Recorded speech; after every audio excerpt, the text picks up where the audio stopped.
Hello guys, MS എക്സലിന്റെ 9ാമത്തെ video ആണിത്. ഈ വീഡിയോയിൽ നമ്മൾ പഠിക്കാൻ പോകുന്നത് ഇമ്പോർട്ടന്റ് ആയിട്ടുള്ള എക്സലിലെ കുറച്ച് കോമ്പോണൻസ് ആണ്. Hyper linking, freeze panes, filter, protect sheet, പിന്നെ ഒരു പർട്ടിക്കുലർ പോർഷൻ എങ്ങനെ നമുക്ക് പ്രൊട്ടക്ട് ചെയ്യാം. ഓക്കെ, ഈ കാര്യങ്ങളാണ് ഈ ഒരു വീഡിയോയിൽ നമ്മൾ പഠിക്കുന്നത്. അപ്പോൾ നമുക്ക് വീഡിയോയിലേക്ക് കടക്കാം. ഞാൻ ഓൾറെഡി ഒരു എക്സാമ്പിൾ ഓപ്പൺ ചെയ്ത് വെച്ചിട്ടുണ്ട്. ഓക്കെ, ഒരു ലാർജ് ആയിട്ടുള്ള ഒരു ഷീറ്റ് ഓപ്പൺ ചെയ്ത് വെച്ചിട്ടുണ്ട്. അതിൻ്റെ അകത്ത് ഫസ്റ്റ് നമ്മൾ പഠിക്കാൻ പോകുന്നത് ഹൈപ്പർ ലിങ്കിങ് ആണ്. അപ്പോൾ ഹൈപ്പർ ലിങ്കിങ് ഹൈപ്പർ ലിങ്കിന്റെ ഒരു ഉദ്ദേശം എന്ന് പറഞ്ഞാൽ ഒരു പർട്ടിക്കുലർ ഏരിയയിലേക്കോ അല്ലെങ്കിൽ പർട്ടിക്കുലർ ഫയലിലേക്കോ എല്ലാം ആയിട്ട് കണക്ട് ചെയ്യാൻ വേണ്ടിയിട്ട് ഹൈപ്പർ ലിങ്ക് ഉദ്ദേശിക്കുന്നത്. അത് പേര് സൂചിപ്പിക്കുന്ന പോലെ തന്നെ ലിങ്ക് ചെയ്യാൻ വേണ്ടിയിട്ടാണ്. ഓക്കെ, അപ്പോൾ ഒരു പർട്ടിക്കുലർ ഏരിയ, ഇപ്പോൾ ഇവിടെ ഫോർ എക്സാമ്പിൾ ഈ ഒരു സെല്ല് ക്ലിക്ക് ചെയ്യുമ്പോൾ നമുക്ക് ഓട്ടോമാറ്റിക്കലി ഒരു പർട്ടിക്കുലർ ഫയലിലേക്കോ അല്ലെങ്കിൽ പർട്ടിക്കുലർ ഈ ഒരു എക്സൽ ഷീറ്റിലെ പർട്ടിക്കുലർ സ്പേസിലേക്കോ അല്ല അടുത്ത ഷീറ്റിലേക്കോ ഇങ്ങനെയെല്ലാം പോകണമെങ്കിൽ നമുക്ക് ഈ ഒരു ഹൈപ്പർ ലിങ്ക് യൂസ് ചെയ്യാവുന്നതാണ്. അപ്പോൾ അതിനുവേണ്ടി ഞാൻ ആദ്യം ഈ ഒരു പോർഷൻ ക്ലിക്ക് ചെയ്യുന്നു. എന്നിട്ട് റൈറ്റ് ക്ലിക്ക് ചെയ്യാം. ഇവിടെ ഒക്കെ ഉണ്ടാവും ഒരു താഴോട്ട് പോയാൽ ലിങ്ക് എന്നുള്ള ഓപ്ഷൻ ഉണ്ട്. അവിടെയാണ് ഹൈപ്പർ ലിങ്ക് ഇൻസേർട്ട് ചെയ്യാനുള്ള ഓപ്ഷൻ വരുന്നത്. അപ്പോൾ ഇതിൻ്റെ അകത്ത് തന്നെ കുറച്ച് കാര്യങ്ങളെല്ലാം പറഞ്ഞിട്ടുണ്ട്. Existing file or web page, അതായത് പുറമേ ഉള്ള ഒരു ഫയലിന് എടുക്കാനോ ആക്സസ് ചെയ്യാനോ അല്ലെങ്കിൽ ഒരു പർട്ടിക്കുലർ വെബ് പേജിലേക്ക് പോകാനുള്ള ഈ ഒരു സ്പേസ് ഉപയോഗിക്കാം. നെക്സ്റ്റ് എന്ന് പറഞ്ഞാൽ പ്ലേസ് ഇൻ ദിസ് ഡോക്യുമെന്റ്, ഒരു പർട്ടിക്കുലർ ഈ ഒരു ഡോക്യുമെന്റിൽ ഈ ഒരു എക്സൽ ഷീറ്റിൽ തന്നെ നമുക്ക് വേറെ പോർഷനിലേക്ക് പോകാം. അതായത് സെക്കൻഡ് ഷീറ്റിലേക്ക് പോകണമെങ്കിൽ പോകാം. അങ്ങനെ കുറച്ച് കാര്യങ്ങൾ, അല്ലെങ്കിൽ ഈ ഒരു ഷീറ്റിലെ പർട്ടിക്കുലർ സ്പേസിലേക്ക് പോകണമെങ്കിൽ അവിടെ പോകാം. അങ്ങനെ പിന്നെ പുതിയ ഡോക്യുമെന്റ് ക്രിയേറ്റ് ചെയ്യണമെങ്കിൽ അതിന് വേണ്ടിയിട്ടുള്ള ഒരു ലിങ്കും കൂടി. ഇങ്ങനത്തെ കുറച്ച് കാര്യങ്ങൾ ഈ ഒരു ഹൈപ്പർ ലിങ്കിൽ ഉള്ളത്. ഓക്കെ, അപ്പോൾ ആദ്യം ഞാനൊരു ജസ്റ്റ് ഒന്ന് ടൈപ്പ് ചെയ്ത് കൊടുക്കാം. അപ്പോൾ എനിക്ക് ഫസ്റ്റ് എൻ്റെ ഉദ്ദേശം എന്ന് പറഞ്ഞാൽ സെക്കൻഡ് ഷീറ്റിലേക്ക് പോകാനാണ്. അതിപ്പോൾ hyper link to sheet 2 just type ചെയ്യുന്നു. ഇവിടുത്തെ പേരിനൊന്ന് ടൈപ്പ് ചെയ്യുന്നതാണ്. ഓക്കെ, ഇപ്പം ഈ ഒരു പോർഷൻ ക്ലിക്ക് ചെയ്താൽ എനിക്ക് സെക്കൻഡ് ഷീറ്റിലേക്ക് പോകണം. ഓക്കെ, റൈറ്റ് ക്ലിക്ക് ചെയ്യാം, ലിങ്ക് ചെയ്യാം, എന്നിട്ട് പ്ലേസ് ഇൻ ദിസ് ഡോക്യുമെന്റ്, അതായത് സെക്കൻഡ് ഷീറ്റിലേക്കാണ് നമ്മൾ place in this document click ചെയ്യാം. ഷീറ്റ് 2 എന്നുള്ള ഓപ്ഷൻ ക്ലിക്ക് ചെയ്യാം. ഓക്കെ കൊടുക്കും. ഓക്കെ, ഇവിടെ ഓൾറെഡി ആക്റ്റീവ് ആയിട്ടുണ്ട് ഹൈപ്പർ ലിങ്ക്. ഈ ലിങ്ക് ഓൾറെഡി ആക്റ്റീവ് ആയിട്ടുണ്ട്. ഇനി ഇവിടെ ക്ലിക്ക് ചെയ്താൽ ഓട്ടോമാറ്റിക്കലി സെക്കൻഡ് ഷീറ്റിലേക്ക് പോകും. ഓക്കെ, ഈ ഒരു കാര്യത്തിന് വേണ്ടിയിട്ടാണ് ഇനി അടുത്ത കാര്യം എന്ന് പറഞ്ഞാൽ ഹൈപ്പർ ലിങ്ക് ഈ ഒരു പർട്ടിക്കുലർ പോർഷനിലേക്ക്, ഈ ഒരു ഷീറ്റിൽ തന്നെ ഒരു പർട്ടിക്കുലർ പോർഷനിലേക്ക് നമുക്ക് എങ്ങനെ പോകാമെന്ന് നോക്കാം. ഉദാഹരണത്തിന് ഞാനിപ്പം ഈ ഒരു ഷീറ്റ് വലിയൊരു ഷീറ്റാണ്. ഓക്കെ, ഈ ഒരു സൈഡിലേക്ക് പോയിട്ട് ഏറ്റവും എൻഡിലേക്ക് ഞാനിപ്പോൾ ഇവിടുന്ന് ഡ്രാഗ് ചെയ്താൽ എനിക്ക് പോകാൻ പറ്റും. ഓക്കെ, ഈ ഒരു പോർഷനിലേക്ക് പെട്ടെന്ന് എത്താൻ പറ്റില്ല. എനിക്ക് ഓട്ടോമാറ്റിക്കലി എനിക്ക് ഇവിടുന്ന് താഴേന്ന് അങ്ങോട്ടും ഇങ്ങോട്ടും ഡ്രാഗ് ചെയ്യേണ്ടി വരുന്നുണ്ട്. ഓക്കെ, അപ്പോൾ അതിന് പകരമായിട്ട് എനിക്കിപ്പോൾ സെക്ഷൻ എച്ചിലേക്ക് പെട്ടെന്ന് എത്തണം. അതിനുവേണ്ടി ഞാനൊരു ബട്ടൺ, സെക്ഷൻ എച്ചിന് വേണ്ടിയിട്ട് ഒരു ബട്ടൺ ഉണ്ടാക്കാം. ഓക്കെ, അപ്പം ഇവിടെ ജസ്റ്റ് ടൈപ്പ് ചെയ്തിട്ട് നമുക്ക് ബട്ടൺ ആയിട്ടല്ലേ യൂസ് ചെയ്യാൻ പറ്റും കേട്ടോ. ഹൈപ്പർ ലിങ്ക് ഏത് രീതിയിലും കൊടുക്കാൻ പറ്റും. ഓക്കെ, വേണമെങ്കിൽ ബട്ടൺ ആയിട്ടും കൊടുക്കാം, ബട്ടൺ എന്നുള്ള ഒരു മോഡലിൽ കൊടുക്കാനും പറ്റും, ഏത് രീതിയിലും കൊടുക്കാം. ഓക്കെ, ഞാനിപ്പോൾ തൽക്കാലത്തേക്ക് ഇവിടെ ടൈപ്പ് ചെയ്ത് ആദ്യം കാണിക്കാം. ഹൈപ്പർ ലിങ്ക് ടു സെക്ഷൻ ഏതാണെന്ന് ലാസ്റ്റ് സെക്ഷന്റെ പേര് section H, hyper link to section H എന്ന് കൊടുക്കാം. ഓക്കെ, ഇനി ഈ എച്ചിന്റെ സ്പേസിൽ നമ്മളെ ഇതിന്റെ നെയിം എന്നാണ് ഞാൻ ഓൾറെഡി പറഞ്ഞില്ല. ഈ ഒരു ഏരിയനാണ് നെയിം ബോക്സ് എന്ന് പറയുന്നത്. അപ്പോൾ ഈ സെക്ഷൻ എച്ച് എന്ന് ക്ലിക്ക് ചെയ്ത സ്ഥലത്ത് ഏരിയന്റെ നെയിം എന്നാന്ന് നോക്കണം. നെയിം ബോക്സ് നോക്കുമ്പോൾ BV7 എന്ന് കൊടുത്തിട്ടുണ്ട് കേട്ടോ. അപ്പോൾ ഈ ഒരു പോർഷനിലേക്ക് നമുക്ക് വരേണ്ടത്. അവിടെ ക്ലിക്ക് ചെയ്യുമ്പോൾ ഈ ഒരു പോർഷനിലേക്ക് വരണം. BV7 ഈ ഒരു സെക്ഷനിലേക്ക് വരണം. അതിനുവേണ്ടി ഞാൻ ഇതിന്റെ പേര് കോപ്പി ചെയ്യുന്നു, BV7. ഓക്കെ, എന്നിട്ട് ഈ ഹൈപ്പർ ലിങ്ക് ക്ലിക്ക് ചെയ്യുന്നു. ഹൈപ്പർ ലിങ്ക് എന്നുള്ള സ്ഥലത്ത് ക്ലിക്ക് ചെയ്യുന്നു, റൈറ്റ് ക്ലിക്ക് ചെയ്യുന്നു, ലിങ്ക് ഓപ്ഷൻ ക്ലിക്ക് ചെയ്യുന്നു, place in this document. Okay, sheet number 1 ആണ് കാണുന്നത് തന്നെ. പക്ഷെ ഇവിടെ ടൈപ്പ് ദി സെൽ റെഫറൻസ് കൊടുത്തിട്ടുണ്ട്. അവിടെ നമ്മൾ ഈ ഒരു സെല്ല് ഞാനിപ്പോൾ കോപ്പി ചെയ്ത സെല്ലിന്റെ പേര് പേസ്റ്റ് ചെയ്യാം, BV7 എന്ന് ഇവിടെ ടൈപ്പ് ചെയ്യാം. ഓക്കെ, അതായത് ആ ഒരു പോർഷനിലേക്ക് നമുക്ക് എത്തേണ്ടത്. എന്നിട്ട് ഓക്കെ കൊടുക്കും. അതായത് ഷീറ്റ് 1 BV7 എന്നുള്ള നെയിം ബോക്സ് ഉള്ള സ്ഥലത്തേക്കാണ് നമുക്ക് എത്തേണ്ടത്. അപ്പോൾ ഇവനിട്ട് നോക്കിക്കും. എനിക്കിപ്പോൾ ഡ്രാഗ് ചെയ്യുന്ന ജസ്റ്റ് ഇവിടെ ക്ലിക്ക് ചെയ്താൽ നോക്കിക്കോ ഈ ഒരു സെക്ഷനിലേക്ക് പോയി, സ്പോട്ടിൽ സെക്ഷനിലേക്ക് പോയി. അതാണ് ഇതിന്റെ വലിയൊരു അഡ്വാൻറ്റേജ് ഈ ഒരു ഹൈപ്പർ ലിങ്ക് യൂസ് ചെയ്യുന്നതുകൊണ്ട് തന്നെ. ഇല്ല, നെക്സ്റ്റ് ഹൈപ്പർ ലിങ്ക് യൂസ് ചെയ്തിട്ട് നമുക്കൊരു ഫയൽ ഇൻസേർട്ട് ജസ്റ്റ് ഓപ്പൺ ചെയ്യാം, പുറമേ എക്സ്റ്റേണൽ ആയിട്ടുള്ള ഫയൽ. അപ്പം hyper link to external file ഞാൻ ജസ്റ്റ് ടൈപ്പ് ചെയ്യുന്നുണ്ട് പെട്ടെന്ന് മനസ്സിലാക്കാനാണ്. ഓക്കെ, ഇനി റൈറ്റ് ക്ലിക്ക് ചെയ്യുന്നു, ഇവിടുന്ന് റൈറ്റ് ക്ലിക്ക് ചെയ്യുന്നു. പുറമേ ഉള്ള ഫയൽ എനിക്ക് ഒരു ഫയൽ ഓപ്പൺ ചെയ്യണം. ഉദാഹരണത്തിന് എനിക്കിപ്പോൾ ഇവിടെ ഡെസ്ക്ടോപ്പിൽ ഒരു ഫയൽ ഉണ്ട്, ഹൈപ്പർ ലിങ്ക് എന്ന ഫയൽ. ഇത് ഇവിടെ സാമ്പിൾ ഫയൽ ഞാൻ ഒരു ഓപ്ഷൻ ഇത് കൊടുത്തിട്ടുണ്ട്, PDF ഫയലാണ്. അതെനിക്ക് ഓപ്പൺ ചെയ്യണം ആ ഒരു ഹൈപ്പർ ലിങ്ക് ക്ലിക്ക് ചെയ്യുമ്പോൾ. അതിന് വേണ്ടിയിട്ട് ഞാൻ ഈ ഒരു പോർഷനിലേക്ക് പോയിട്ട് റൈറ്റ് ക്ലിക്ക് ചെയ്യുന്നു, ലിങ്ക് എന്നുള്ള ഓപ്ഷൻ ക്ലിക്ക് ചെയ്യുന്നു, പ്ലേസ് ഇൻ ദിസ് ഡോക്യുമെന്റ് എല്ലാം existing file or web page എന്നുള്ള ഓപ്ഷൻ ക്ലിക്ക് ചെയ്യാം. പുറമേ ഉള്ള ഒരു ഫയലാണ്, അതുകൊണ്ട് തന്നെ നമ്മൾ existing file or web page എന്നുള്ള ഓപ്ഷൻ ക്ലിക്ക് ചെയ്തിട്ട് ഏത് ഫയലാണ് എനിക്ക് ഓപ്പൺ ചെയ്യേണ്ടത്, ഡെസ്ക്ടോപ്പിൽ പോയിട്ട് ഹൈപ്പർ ലിങ്ക് എന്നുള്ള ഫോൾഡർ എടുത്തിട്ട് ഓക്കെ സാമ്പിൾ ഫയൽ, ഈ സാമ്പിൾ ഫയൽ എനിക്ക് ഓപ്പൺ ചെയ്യേണ്ടിട്ട് ഓക്കെ കൊടുക്കും. ഓക്കെ, ഇനി ഈ ഒരു പോർഷൻ ക്ലിക്ക് ചെയ്താൽ hyper link to external file ഇത് ക്ലിക്ക് ചെയ്താൽ എനിക്ക് ഓട്ടോമാറ്റിക്കലി ആ ഒരു ഫയൽ സാമ്പിൾ ഫയൽ എന്നുള്ള ഫയൽ എനിക്ക് ഓപ്പൺ ആണ്. ഓക്കെ, അത് ക്ലിക്ക് ചെയ്യുമ്പോൾ അത് ഓപ്പൺ ആയിട്ട് വരുന്നുണ്ട്. ഓക്കെ ഉണ്ടോ, എക്സ്റ്റേണൽ ആയിട്ടുള്ള ഫയലാണ്, PDF റീഡറിൽ കൂടെ റീഡ് ചെയ്യുന്നതാണ്. ഓക്കെ, PDF ഫയലാണത്, അപ്പോൾ ഓപ്പൺ ആയിട്ടുണ്ട്. ഓക്കെ, അതാണ് ഈ ഒരു ഹൈപ്പർ ലിങ്കിനെ കൊണ്ട് ഉദ്ദേശിക്കുന്നത് പ്രധാനമായിട്ടും. ഓക്കെ, ഈ ഒരു ഓപ്ഷൻ നമുക്ക് കുറച്ചും കൂടി അട്രാക്റ്റീവ് ആക്കണമെങ്കിൽ നമുക്ക് വേണ്ടിക്ക് ബട്ടൺസ് പോലത്തെ സംഭവങ്ങളെല്ലാം ക്രിയേറ്റ് ചെയ്യാൻ പറ്റും. അത് ഷേപ്പ്, അത് ഇൻസേർട്ട് പോയിട്ട് ഷേപ്പ് ക്ലിക്ക് ചെയ്യാം. എന്നിട്ട് നമുക്ക് വേണമെങ്കിൽ ഇവിടെ ബട്ടൺസിന്റെ മോഡലിൽ ഒരു സംഭവം ക്രിയേറ്റ് ചെയ്യാം. അതായത് ഈ ഒരു ബട്ടൺ ക്ലിക്ക് ചെയ്താൽ നമുക്ക് ഈ ഒരു പർട്ടിക്കുലർ പോർഷനിലേക്ക് എത്തണം.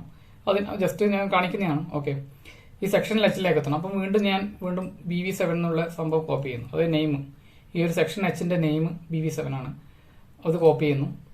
അപ്പോൾ എനിക്ക് ഈ ബട്ടൺ ക്ലിക്ക് ചെയ്താൽ ഈ ഒരു സെക്ഷനിലേക്ക് എത്തണം, അതിന് വേണ്ടിയിട്ടാണ്. അപ്പോൾ ഞാൻ ആദ്യം ഈ ഒരു നെയിം ബോക്സ് മാറ്റിയിട്ട്, നെയിം ബോക്സിന്റെ പേര് മാറ്റിയിട്ട് സെക്ഷൻ H എന്ന് കൊടുക്കുന്നു. ഓക്കെ, ഏത് രീതിയിലും കൊടുക്കാം കേട്ടോ, അതിന് ഫ്ലെക്സിബിൾ ആണ്, വേറെ പ്രശ്നങ്ങളൊന്നുമില്ല.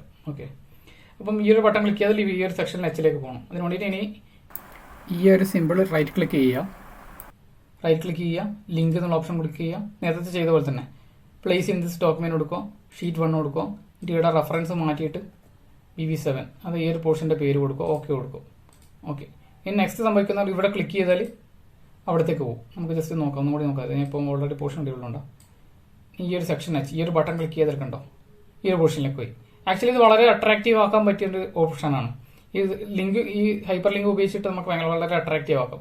ഇതുപോലെ തന്നെ കുറച്ച് ബട്ടൺസ് എല്ലാം ക്രിയേറ്റ് ചെയ്ത് ഇതേപോലെ തന്നെ വലിയ ഷീറ്റ് ഉണ്ടെങ്കിൽ, ഒരുപാട് ഷീറ്റ് ഉണ്ടെങ്കിൽ ഇങ്ങനെ ഡ്രാഗ് ചെയ്ത് പോകുന്നതിന് പകരം സ്പോട്ടിൽ അടുത്തടുത്ത ഷീറ്റിലേക്ക് പോകാനും, അല്ലെങ്കിൽ ഈ ഒരു പോർഷനിൽ തന്നെ വേറെ ദൂരെയുള്ള ഒരു പോർഷനിലേക്ക് പെട്ടെന്ന് എത്താൻ വേണ്ടിയിട്ടും ഈ ഹൈപ്പർ ലിങ്ക് യൂസ് ചെയ്യാം.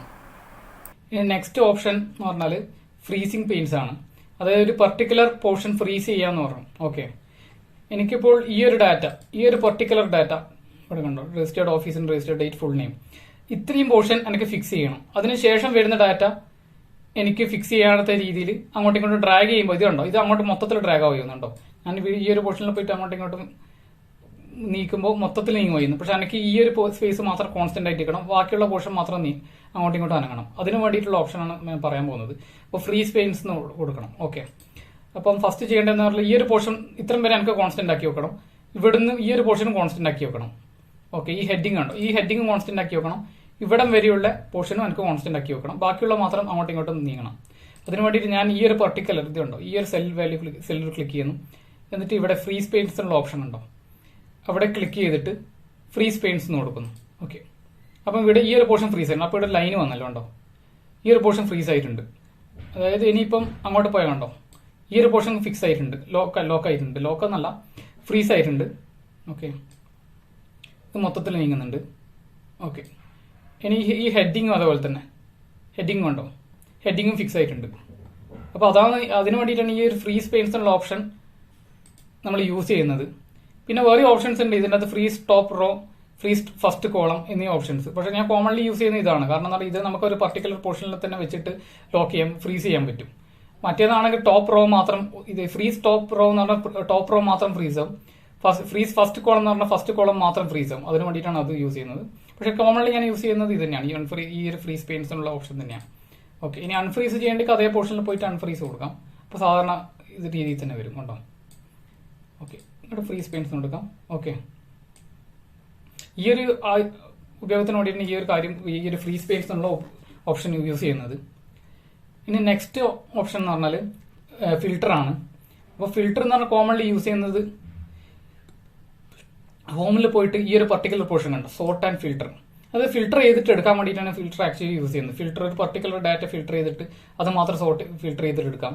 അതിനൊക്കെ വേണ്ടിയിട്ടാണ് ഫിൽട്ടർ യൂസ് ചെയ്യുന്നത്. അപ്പോൾ ഈ ഒരു പോർഷനിലേക്ക് പോവുക, ഹോമിൽ പോയിട്ട് ഈ സോർട്ട് ആൻഡ് ഫിൽട്ടർ ഉണ്ട്, അവിടെ ക്ലിക്ക് ചെയ്യാം. അപ്പോൾ ഫിൽട്ടർ എന്നുള്ള ഓപ്ഷൻ ക്ലിക്ക് ചെയ്താൽ ഫിൽട്ടർ ആക്റ്റീവ് ആവും. ഓക്കെ, അപ്പോൾ ഹെഡിങ്ങാണ് നമ്മൾ പൊതുവെ ഫിൽട്ടർ ചെയ്യുന്നത്. ഹെഡിങ്ങിന്റെ പോർഷനിൽ പോയിട്ട് ക്ലിക്ക് ചെയ്യുക. സോറി, ഈ ഒരു പർട്ടിക്കുലർ പോർഷൻ ഇപ്പം എക്സാമ്പിൾ ആയിട്ട് രജിസ്ട്രേഷൻ ഡീറ്റെയിൽ ഇവിടെ ഇവിടെ കൊടുക്കുന്നു. ഓക്കെ, ഇവിടെ ജസ്റ്റ് ക്ലിക്ക് ചെയ്യുന്നു, ആ ഹെഡിങ് മൊത്തം ഫ്രീസ് ആയിക്കോളും. ഓക്കെ, ഇവിടെ ക്ലിക്ക് ചെയ്യുന്നു, ഈ ഒരു പോർഷനിലേക്ക് പോകുന്നു. ഓക്കെ, ഫിൽട്ടർ എന്നുള്ള ഓപ്ഷൻ ക്ലിക്ക് ചെയ്യുന്നു. അപ്പം കണ്ടോ സൈഡിലെല്ലാം ഓരോ ഹെഡിങ്ങിന്റെ മാർക്ക് ഓരോ ബട്ടൺ വന്നിട്ടുണ്ട്. ഓക്കെ, ഇവിടെ സൈഡിൽ കണ്ടോ, ഇവിടെ ഈ ബട്ടൺ ക്ലിക്ക് ചെയ്താൽ കുറേ ഓപ്ഷൻസ് കാണിക്കും.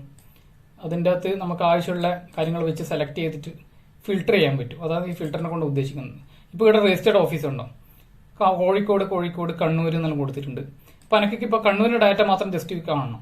അതിന് വേണ്ടിയിട്ടാണ് ഞാൻ ഈ ഒരു സൈഡിൽ പോയിട്ട് ബാക്കിയുള്ള എല്ലാം അൺഫിൽട്ടർ ഫിൽട്ടർ ചെയ്യാം. ഇത് ഒരു കണ്ണൂരിൻ്റെ മാത്രം ഫിൽട്ടർ ചെയ്തിട്ട് എടുക്കും. ഓക്കെ കൊടുക്കും. അപ്പം കണ്ടോ കണ്ണൂരിൻ്റെ ഡാറ്റ മാത്രം വരുന്നുണ്ടോ. അതേ മോഡലിൽ ഇപ്പോൾ എനിക്ക് കോഴിക്കോട് മാത്രമേ വേണ്ടെന്നായിരിക്കും. ഓക്കെ, കോഴിക്കോട് ക്ലിക്ക് ചെയ്യുന്നു. അപ്പോൾ കോഴിക്കോടുള്ള ഡാറ്റ മാത്രം വന്നു. ഓക്കെ, പെട്ടെന്ന് ഡാറ്റ എടുക്കാൻ വേണ്ടിയിട്ടല്ല ഈ ഒരു കാര്യം ഉപയോഗിക്കാൻ പറ്റും, ഈ ഒരു ഫിൽട്ടർ പ്രോസസ്സ്. ഓക്കെ, ഏത് രീതിയിലായിരിക്കും ഇപ്പം ഇവിടെ നോൺ അഗ്രികൾച്ചർ ലേബർ എന്നുണ്ട്. അഗ്രികൾച്ചർ ലേബർ മാത്രം സെലക്ട് ചെയ്യണം. അത് ക്ലിക്ക് ചെയ്തിട്ട് ഓക്കെ അടിച്ച ഒരാളുണ്ട് അഗ്രികൾച്ചർ ലേബർ. ഓക്കെ, ആ രീതിയിൽ. കാരണം ഇവിടെ സ്പോട്ടിൽ തന്നെ നമുക്ക് അതിന്റെ എണ്ണവും കാണിക്കും. ഈ ഒരു സൈഡ് കണ്ടോ, റെഡി 1 ഔട്ട് ഓഫ് 44 റെക്കോർഡ്സ് കണ്ടോ. ഓക്കെ, എത്ര എണ്ണം ഫിൽട്ടർ ആയിട്ട് വന്നിട്ടുണ്ട്, ഒരെണ്ണം മാത്രമേ ഫിൽട്ടർ ആയിട്ടുള്ളൂ. ഓക്കെ, ഒരു ഡാറ്റ നമ്മൾ ഫിൽട്ടർ ചെയ്തിട്ട് നമുക്ക് കിട്ടിയിട്ടുള്ളത്. ഇനി ഡൊമസ്റ്റിക് സെർവൻറ്റ് ക്ലിക്ക് ചെയ്താൽ അതും ഒരാൾ മാത്രമേ ഉള്ളൂ, ആ രീതിയിൽ. ഓക്കെ, ഇനി ഹയർ ജസ്റ്റ് എക്സാമ്പിൾ ആയിട്ട് പറഞ്ഞു, എഡ്യൂക്കേഷൻ പ്രൈമറി സ്കൂൾ സെക്കൻഡറി, ഇപ്പോൾ സെക്കൻഡറി വരെ പഠിച്ച ആൾ ഓക്കെ കൊടുക്കും. കണ്ടോ 3 ആൾ പഠിച്ചിട്ടുണ്ട്, അവരെ മാത്രം ഫിൽട്ടർ ചെയ്തിട്ട് എടുക്കാൻ പറ്റി. ആ രീതിയിലാണ് നമ്മൾ ഈ ഓൺലി യൂസ് ചെയ്യുന്നത്. ഡാറ്റയെല്ലാം ഫിൽട്ടർ ചെയ്തിട്ട് നമുക്ക് എടുക്കാൻ പറ്റുന്നതാണ്. ഓക്കെ ഓക്കെ നെക്സ്റ്റ് ഞാൻ പറയാൻ പോകുന്ന ഓപ്ഷൻ എന്ന് പറഞ്ഞാൽ ലോക്കിംഗ് ആണ്. അതായത് പ്രൊട്ടക്ട് ഷീറ്റ് ഉപയോഗിച്ചിട്ട് നമ്മൾ ഈ ഒരു ഷീറ്റ് ലോക്ക് ചെയ്യാം. അതായത് വേറെ ആയിരിക്കും ആക്സസ് ചെയ്യാൻ പറ്റാത്ത രീതിയിൽ, അത് വേറെ ആയിരിക്കും ഡാറ്റ എഡിറ്റ് ചെയ്യാൻ പറ്റും, ഡാറ്റ വ്യൂ ചെയ്യാൻ പറ്റും, ഡാറ്റ എഡിറ്റ് ചെയ്യാൻ പറ്റില്ല. ആ രീതിയിൽ നമുക്ക് ഷീറ്റിനെ പ്രൊട്ടക്ട് ചെയ്യാം പാസ്വേഡെല്ലാം ഉപയോഗിച്ചിട്ട്. അതിന് വേണ്ടിയിട്ട് നമുക്ക് ഈ ഒരു ഷീറ്റ് എന്നുള്ള പോർഷൻ കണ്ടോ, അവിടെ റൈറ്റ് ക്ലിക്ക് ചെയ്താൽ കണ്ടോ പ്രൊട്ടക്ട് ഷീറ്റ് എന്നുള്ള ഓപ്ഷൻ ഉണ്ട്. അവിടെ കൊടുത്താൽ പാസ്വേഡ് കൊടുക്കാം, വേണമെങ്കിൽ നമുക്ക് പാസ്വേഡ് കൊടുക്കാം. ഇപ്പം ഞാൻ 1 2 3 കൊടുക്കുന്നുണ്ട്. എന്നിട്ട് ഓക്കെ കൊടുത്താൽ ഒന്നും കൂടെ റീ എൻറ്റർ ചെയ്യാൻ പറയും. ഓക്കെ, എന്നിട്ട് 1 2 3 കൊടുക്കുക, ഓക്കെ കൊടുക്കും. അപ്പം ഈ ഒരു ഇനിയിപ്പോൾ നോക്കിക്കോ, ഈ ഒരു സെക്ഷനിൽ നമുക്ക് ഡാറ്റ എൻ്റർ ചെയ്യാൻ പറ്റില്ല. ഓക്കെ കണ്ടോ, അപ്പോൾ അൺപ്രൊട്ടക്ട് ചെയ്താൽ ഇനി ഡാറ്റ എൻ്റർ ചെയ്യാൻ പറ്റും, ബാക്കി മൊത്തത്തിൽ ലോക്ക് ആയിട്ടുണ്ട്. ഓക്കെ, അപ്പം അത് അൺപ്രൊട്ടക്ട് ചെയ്യാൻ വേണ്ടിയിട്ട് വീണ്ടും പോയിട്ട് അൺപ്രൊട്ടക്ട് കൊടുക്കും. നിലവിൽ നമ്മൾ അടിച്ച പാസ്വേഡിനെ അടിച്ചിട്ട് ഓക്കെ കൊടുക്കും. ഓക്കെ, അൺപ്രൊട്ടക്ട് ആയിട്ടുണ്ട്. അതാണ് ഈ പ്രൊട്ടക്ട് ഷീറ്റ് കൊണ്ടുള്ള ഉപയോഗം. കാരണം നമുക്ക് ഡാറ്റ മാത്രം വ്യൂ ചെയ്യാൻ പറ്റും, പക്ഷേ അവർക്ക് എഡിറ്റ് ചെയ്യാൻ പറ്റില്ല. ഈ ഒരു പോർഷനിലേക്ക് ഒന്നും ഫില്ല് ചെയ്യാൻ കഴിയില്ല, ഈ ഒരു ഷീറ്റിലേക്ക്. അപ്പോൾ ഷീറ്റിനെ ഓൾറെഡി അത് പ്രൊട്ടക്ട് ചെയ്തിട്ടുണ്ട്. വേണമെങ്കിൽ ഇനി നമുക്ക് ഈ ഒരു എക്സൽ ഫയലിനെ തന്നെ നമുക്ക് പ്രൊട്ടക്ട് ചെയ്യാൻ പറ്റുന്ന രീതി വേറെയുണ്ട്. ഇതിപ്പോൾ ഷീറ്റിന് മാത്രം, ഈ ഒരു പർട്ടിക്കുലർ ഷീറ്റിന് മാത്രം പ്രൊട്ടക്ട് ചെയ്യുന്ന രീതിയാണ് ഞാൻ പറഞ്ഞിട്ടുള്ളത്. ഓക്കെ, റൈറ്റ് ക്ലിക്ക് ചെയ്തിട്ട് പ്രൊട്ടക്ട് ഷീറ്റ് കൊടുക്കുക, എന്നിട്ട് പാസ്വേഡ് അടിക്കുക, അങ്ങനെ ചെയ്യാം. ഓക്കെ, അപ്പം ഇതിപ്പം ആൾക്കാർക്ക് എഡിറ്റ് ചെയ്യാൻ പറ്റും, ഈ ഒരു ഷീറ്റിനെ എഡിറ്റ് ചെയ്യാൻ പറ്റാത്ത രീതിയിലാണ് സെറ്റ് ചെയ്തിട്ടുള്ളത്. ആ ഒരു പോർഷൻ ക്ലിക്ക് ചെയ്താൽ നമുക്ക് എഡിറ്റ് ചെയ്യാൻ പറ്റൂല. അത് പുറമെ എക്സ്റ്റേണൽ ആയിട്ട് വരുന്ന ഒരാൾക്ക് എഡിറ്റ് ചെയ്യാൻ പറ്റാത്ത രീതിയിലാണ് സെറ്റ് ചെയ്തിട്ടുള്ളത്. ഓക്കെ, ഇനി നെക്സ്റ്റ് ചെയ്യേണ്ടത് എനിക്ക് ഇപ്പോൾ ഒരു പർട്ടിക്കുലർ പോർഷൻ മാത്രം ലോക്ക് ചെയ്യണം. ഈ ഒരു ഷീറ്റിൽ ഒരു പർട്ടിക്കുലർ പോർഷൻ ലോക്ക് ചെയ്യാമെന്ന് വിചാരിക്കും.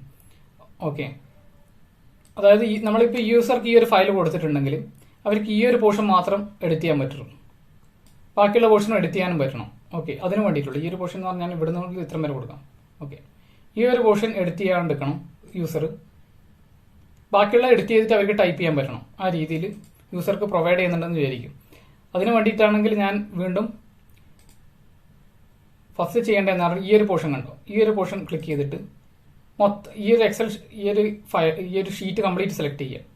ഓക്കെ, അതിനുശേഷം നമ്മൾ റൈറ്റ് ക്ലിക്ക് ചെയ്യുന്നു. എന്നിട്ട് ഇവിടെ കണ്ടോ ഫോർമാറ്റ് സെൽസ്, അവിടെ ക്ലിക്ക് ചെയ്യുന്നു. എന്നിട്ട് ഈ പ്രൊട്ടക്ഷൻ എന്നുള്ള ഓപ്ഷൻ കണ്ടോ, ഇവിടെ ഫൈനലി ഒരു പ്രൊട്ടക്ഷൻ എന്നുള്ള ഓപ്ഷൻ, അവിടെ പോയിട്ട് ലോക്ക്ഡ് എന്നുള്ള ഓപ്ഷൻ അൺടിക്ക് ചെയ്യുക. എന്നിട്ട് ഓക്കെ കൊടുക്കും. ഓക്കെ, അത് മൊത്തത്തിൽ ഇത് നിലവിൽ അൺലോക്ക് ആയിട്ടുണ്ട്. ഓക്കെ, ഫസ്റ്റ് പ്രോസസ് എന്ന് പറഞ്ഞാൽ ഇത് മൊത്തത്തിൽ അൺലോക്ക് ആക്കും.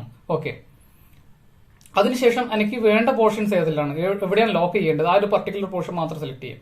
എനിക്കിപ്പോൾ ഇവിടെ നിന്ന് തൊട്ട് ലാസ്റ്റ് ഇതിന്റെ എൻഡിങ് വരികയാണ്. ഈ ഒരു പോർഷൻ യൂസർ എഡിറ്റ് ചെയ്യാൻ പാടില്ല, ബാക്കിയുള്ള താഴെയുള്ള പോർഷനിൽ എഡിറ്റ് ചെയ്യാം, പക്ഷേ ഈ ഒരു പോർഷൻ യൂസർ എഡിറ്റ് ചെയ്യാൻ പാടില്ല. ഇവിടെ തൊട്ടിട്ട് എടുത്താൽ മതി, ഈ ഹെഡിങ് അത്. ഓക്കെ, അതിനുശേഷം ഇവിടെ പോയിട്ട് റൈറ്റ് ക്ലിക്ക് വീണ്ടും ചെയ്യുക. ഈ ഒരു പോർഷനിൽ ഈ ഒരു പോർഷൻ സെലക്ട് ചെയ്തിട്ടുണ്ട്. അതിനുശേഷം വീണ്ടും റൈറ്റ് ക്ലിക്ക് ചെയ്തിട്ട് ഫോർമാറ്റ് സെൽസ് കൊടുക്കുക. എന്നിട്ട് ലോക്ക്ഡ് എന്നുള്ള ഓപ്ഷൻ ക്ലിക്ക് ചെയ്യാം. എന്നിട്ട് ഓക്കെ കൊടുക്കും. ഓക്കെ, അപ്പം ഒന്നാമത്തെ സ്റ്റെപ്പ് ആയിട്ടുണ്ട്. ഇനി രണ്ടാമത്തെ സ്റ്റെപ്പ് എന്ന് പറഞ്ഞാൽ നമ്മൾ പ്രൊട്ടക്ട് ഷീറ്റ് എന്നുള്ള ഓപ്ഷൻ ആക്ടിവേറ്റ് ചെയ്യും അതിന് വേണ്ടിയിട്ട്. ഓക്കെ, അപ്പം റൈറ്റ് ക്ലിക്ക് ചെയ്തിട്ട് ഞാനിപ്പോൾ ഇത് ഈ ഒരു പോർഷൻ ലോക്കാക്കി. ഓക്കെ, അതിനുശേഷം റൈറ്റ് ക്ലിക്ക് ചെയ്തിട്ട് പ്രൊട്ടക്ട് ഷീറ്റ് എന്നുള്ള ഓപ്ഷൻ ക്ലിക്ക് ചെയ്യാം. എന്നിട്ട് ഇവിടെ പാസ്വേഡ് ഞാൻ വീണ്ടും 1 2 3 അടിക്കും. എന്നിട്ട് ഓക്കെ കൊടുക്കും. 1 2 3 വീണ്ടും കൊടുക്കും. ഓക്കെ കൊടുക്കും. ഓക്കെ, ഈ ഒരു പോർഷൻ ഇനി ഇപ്പം നോക്കിക്കോ. കാരണം എന്താ പറയുക, ഈ രണ്ട് പ്രോസസ്സ് കഴിയാണ്ട് ഈ ഒരു സംഭവം ലോക്ക് ആവില്ല. ഓക്കെ, ഇപ്പൊ ഞാൻ പ്രൊട്ടക്ട് ഷീറ്റ് ഫസ്റ്റ് ഞാൻ ഇത് ആദ്യം അൺലോക്ക് ചെയ്തു, രണ്ടാമത് ഈ ഒരു പോർഷൻ സെലക്ട് ചെയ്തു, എന്നിട്ട് ലോക്ക് സെൽസ് വീണ്ടും കൊടുത്തു. ഇനി വീണ്ടും പോയിട്ട് പ്രൊട്ടക്ട് ഷീറ്റ് കൊടുക്കുന്നു. അപ്പം ഈ ഒരു പർട്ടിക്കുലർ പോർഷൻ മാത്രം പ്രൊട്ടക്ട് ചെയ്തിട്ടുണ്ടാവും. ബാക്കിയുള്ള സ്ഥലങ്ങളിൽ നമുക്ക് എഡിറ്റ് ചെയ്യാൻ പറ്റും. നോക്കും, ഈ ഒരു ഇവിടെ എഡിറ്റ് ചെയ്യാൻ പറ്റുന്നുണ്ട്. പക്ഷെ ഇവിടെ പോയിട്ട് ടൈപ്പ് ചെയ്യാൻ നോക്കിയാൽ കണ്ടോ, ഈ ഒരു പോർഷൻ നമുക്ക് എഡിറ്റ് ചെയ്യാൻ പറ്റില്ല. ഈ ഒരു പോർഷൻ നോക്കിക്കോ, ഡിലീറ്റ് ചെയ്യാൻ നോക്കും, ഇല്ല ആവില്ല. ഈ ഒരു പോർഷൻ കംപ്ലീറ്റ് ചെയ്ത് ഞാൻ സെലക്ട് ചെയ്ത പോർഷൻ മാത്രം ലോക്ക് ആയിട്ടുണ്ട്. അതാണ് ഈ ലോക്കിങ്ങിനുള്ള ഉപയോഗം. കാരണം പൊതുവെ നമ്മൾ വേറെ ഒരാൾക്ക് എക്സ്റ്റേണൽ ആയിട്ടുള്ള ഒരാൾക്ക് നമ്മൾ ഒരു പർട്ടിക്കുലർ ഡാറ്റയിൽ എൻ്റർ ചെയ്യാൻ കൊടുത്തിട്ടുണ്ടെങ്കിലും അവർ ചിലപ്പം അവിടെ എവിടെയും റാൻഡമായിട്ട് ക്ലിക്ക് ചെയ്ത് ചിലപ്പം അവരെ ഹെഡിങ്ങോ എല്ലാം അങ്ങോട്ടും ഇങ്ങോട്ടും എല്ലാം റാൻഡമായിട്ട് മാറേണ്ട ചാൻസ് ഉണ്ട്. അപ്പോൾ ഈ ഒരു പർട്ടിക്കുലർ അവർ എഡിറ്റ് ചെയ്യേണ്ട പോർഷൻ മാത്രം അവർക്ക് ഫ്രീ ആയിട്ട് കൊടുക്കുക. ബാക്കിയുള്ള പോർഷൻ ലോക്ക് ചെയ്ത് വെച്ചാൽ അവർ എഡിറ്റ് ചെയ്യേണ്ട പോർഷൻ മാത്രം, അവർക്ക് ടൈപ്പ് ചെയ്യാൻ പറ്റുന്ന പോർഷൻ മാത്രം അവർ ടൈപ്പ് ചെയ്തിട്ട് തരുമല്ലോ. ബാക്കിയുള്ള പോർഷൻ അവർ എഡിറ്റ് ചെയ്യാൻ ഇങ്ങനെ തുടങ്ങാൻ നിൽക്കൊന്നുമില്ല. അത് ലോക്കായിട്ട് തന്നെ നടക്കും. അവർ എഡിറ്റ് ചെയ്യാൻ വിചാരിച്ചാൽ സാധിക്കില്ല. ഈ ഒരു ആവശ്യത്തിന് വേണ്ടിയിട്ടാണ് നമ്മൾ പർട്ടിക്കുലർ പോർഷൻ ലോക്ക് ചെയ്യുന്നത്. വീഡിയോ എല്ലാവർക്കും ഇഷ്ടമായി എന്ന് വിശ്വസിക്കുന്നു. എന്തെങ്കിലും ഡൗട്ട്സ് ഉണ്ടെങ്കിൽ നിങ്ങൾക്ക് കമൻ്റായിട്ട് ചോദിക്കാവുന്നതാണ്. വീഡിയോ ഇഷ്ടമായെങ്കിൽ ലൈക്ക് ചെയ്യുക, കമൻറ്റ് ചെയ്യുക. ചാനൽ ഇഷ്ടമായെങ്കിൽ സബ്സ്ക്രൈബ് ചെയ്യുക. Thank you for watching.